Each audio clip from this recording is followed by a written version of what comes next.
A form factor specifies the physical dimensions of the motherboard and the power connections of the computer system. It pertains mainly to the motherboard, but also specifies compatibility with the computer case and the power supply.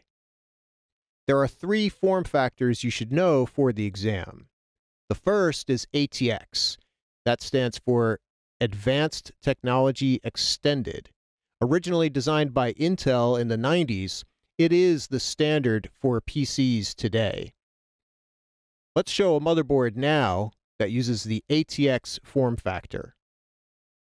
This is the Asus X99-A motherboard, and they call it that because it uses the Intel X99 chipset located here. And that's a good chipset if you want to have a gaming computer or a design system. It's not the most top-of-the-line motherboard out there, but it's a decent motherboard for a decent system.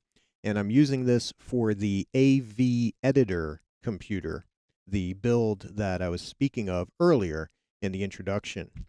And we'll be referring to this motherboard as we go through the lessons. This is an ATX board, and you can see that it is longer than it is wide. 12 inches by 9.6 inches.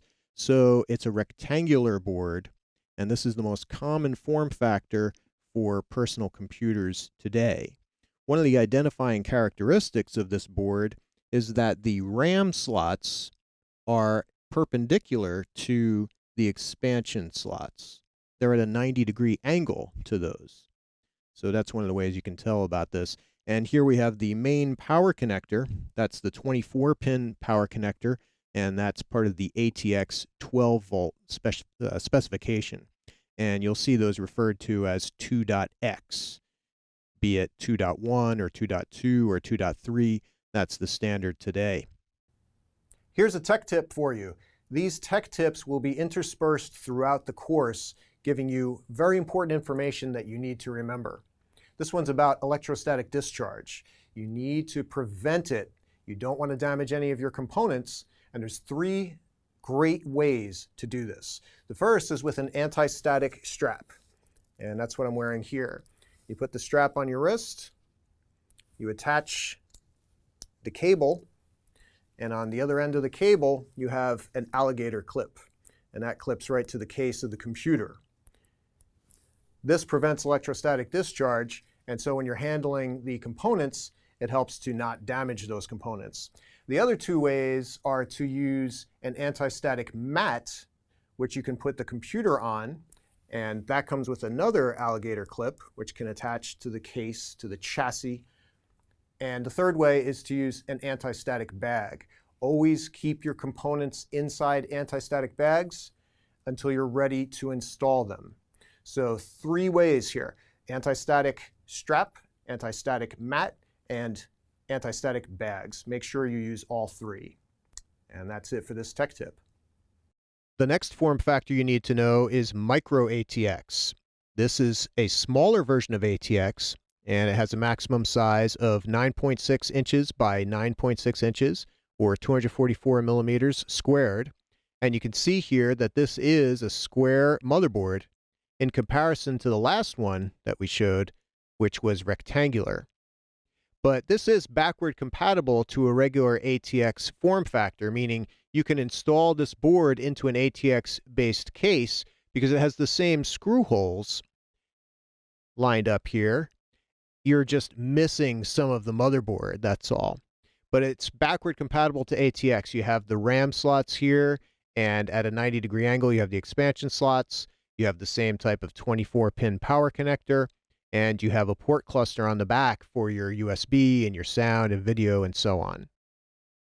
This particular board works well in HTPCs, meaning home theater PCs, and I actually used this board in a previous computer build for a computer called Media PC, and that's what it does. It acts as a home theater PC, and it stores music and videos and stuff like that.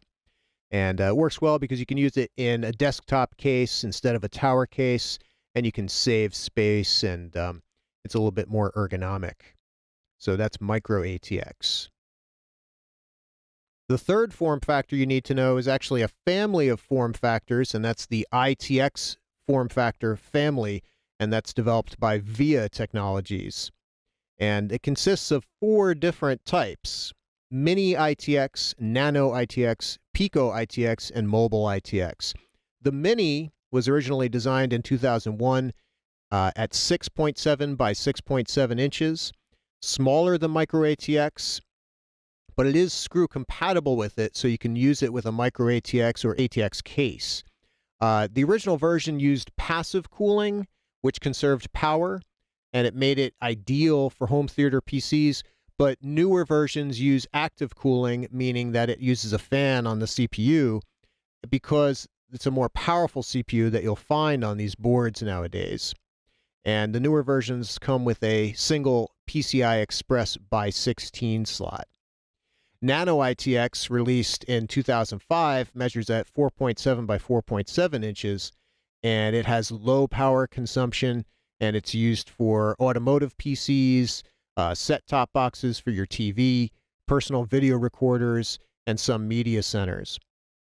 Pico ITX, which was originally released in 2007, is half the area of a Nano ITX. It's 3.9 by 2.8 inches, and it uses powerful processors and RAM and active cooling, but it's very small. It's used for things like ultra-mobile PCs, UMPCs. And then Mobile ITX, released in 2010, is the smallest of the 4 ITX form factors. It measures 60 by 60 millimeters. There are no ports. It may require a secondary I/O board, depending on the type of system, and it's used in ultra-mobile PCs and also smartphones. So those are the 3 form factors you need to know: ATX, Micro ATX, and the ITX family. And for the A+ exam, especially Mini ITX, because it's used sometimes in home theater PCs and similar computers. So that's it for this sub-lesson.